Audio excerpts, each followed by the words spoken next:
Des quais quasi déserts en gare de Tours et des usagers qui patientent à Saint-Pierre-des-Corps pour monter dans les quelques trains circulant ce mercredi. La grève d'environ un tiers des agents SNCF a fortement perturbé le trafic.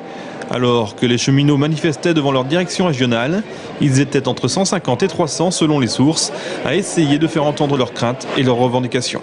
Il y a 3600 suppressions d'emplois qui sont prévues au budget 2010, qui vont venir s'ajouter aux 21 500 suppressions depuis 2002. Et sur notre région, depuis 2002, c'est 900 emplois qui ont été supprimés. Donc l'embauche de jeunes qui pourraient rejoindre l'entreprise, qui va se raréfier de plus en plus. Et donc c'est vrai que pour cette année, par rapport aux apprentis qui sont en place cette année, ça devient de plus en plus compliqué pour eux.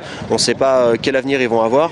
Est-ce qu'ils vont vraiment pouvoir être embauchés sur l'établissement, ou alors est-ce qu'ils vont être obligés d'aller pointer autre part au chômage ou aller chercher du travail ailleurs. Former quelqu'un et ne pas l'embaucher derrière, c'est complètement aberrant, quoi. Conséquence, selon les manifestants, la réduction des moyens serait à l'origine de plus en plus de problèmes techniques. Si je vois par rapport à ce qui se passe sur mon atelier à Saint-Pierre, au Technicentre de Saint-Pierre, le nombre de suppressions d'emplois qu'il y a eu depuis quelques années, nous amène à ne pas des fois répondre complètement à ce que attendent les usagers. Donc la disponibilité des trains, et les usagers constatent souvent, hélas trop souvent aujourd'hui et de plus en plus, qu'il y a des suppressions de trains dues à des problèmes matériels. Une grève soutenue également par les cheminots retraités qui déclarent ne plus reconnaître leur entreprise et qui ont accompagné la manifestation jusqu'à la préfecture pour informer également les représentants de l'État.